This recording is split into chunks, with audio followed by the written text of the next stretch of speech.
post-COVID-19 era. And I think we all believe in that. We will get there. It's a difficult time right now, and we have faith we will come through this. However, I think one thing is really important to contrast that with is the whole issue of climate change.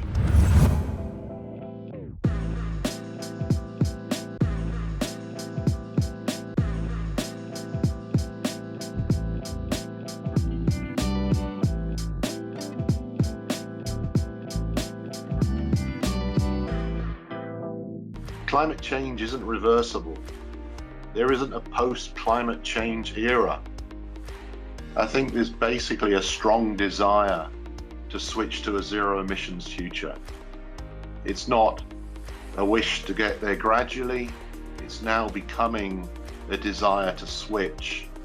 The post-COVID industrial recovery plan must support a carbon neutral industry by 2050. But we also need measures to save our industries, particularly those in strategic sectors such as aviation, energy, aluminium, space, and the automotive sector. And within the discussions around the 2030 targets, the theme of this webinar is very much looking at whether or not we need targets for renewable and decarbonised gases. And if we increase the ambition, would we need to be looking at how we could also drive the uptake of renewable and decarbonised gases? We will have a high demand for gaseous energy carriers over the next decades, also in 2050. And if we want this to work, we need to decarbonize the gas sector. I think heads of state and government have agreed that there's going to be a common vision of achieving climate neutrality by 2050. It will take a real industrial strategy on the part of the EU to drive forward these technologies and to allow us to achieve our long-term targets. Methane emission is a topic that has been very important for us for a long time, maybe in the past more on the safety issues, but now very strongly also on the environmental impact. That oil, and in particularly natural gas, are going to play very important roles in an energy system for decades to come. This is the case even under very strong decarbonisation scenarios. But for natural gas to fulfil this role, it's important that the adverse social and environmental impacts of using natural gas are minimised. Methane emissions from oil and gas is one of the top priorities for the Environmental Defence Fund. What we want to see in the EU methane strategy is urgency and ambition. This is very much a very fast-moving space in terms of technology development. There is a number of new technologies and approaches that are coming about to measurement and detection of methane emissions. And some of the most promising ones are to do with satellites and other aerial detection instruments around the world.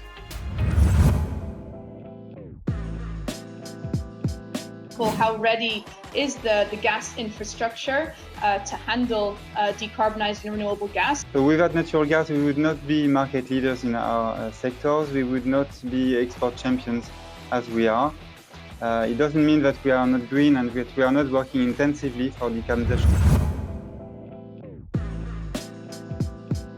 We need to change our lifestyle. We need to change the way we eat, the way we travel, the way we move, the way we heat or cool our houses.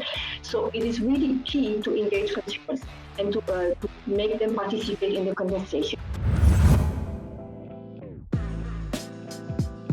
The answer to today's questions on is decarbonized and renewable gas needed for industries and consumers towards 2050? Well, the answer is yes. It is probably necessary to think about it in a more holistic way to make sure that the synergies which exist between various energy carrier markets are fully exploited. Switching from fossil to carbon neutral energy needs to become a business case.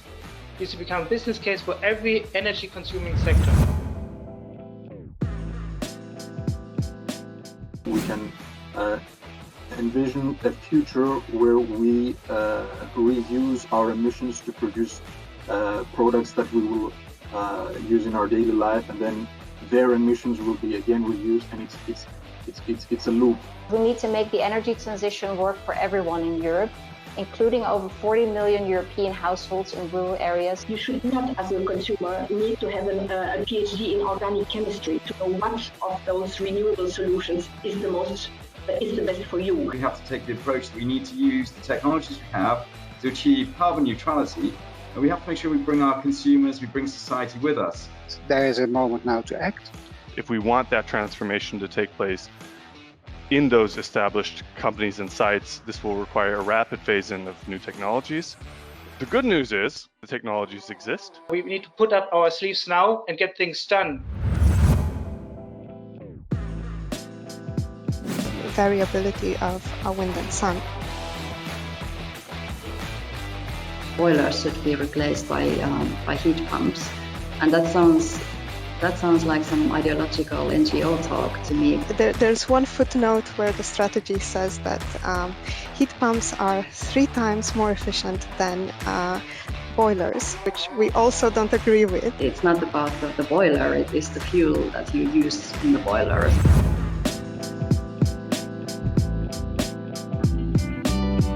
It is an and scenario. We will need hydrogen, we will need renewable electricity, we will need biomass, we will need liquid fuels, we will need CCU, we will need CCS. We need to use the technologies we have to achieve carbon neutrality. And we have to make sure we bring our consumers, we bring society with us.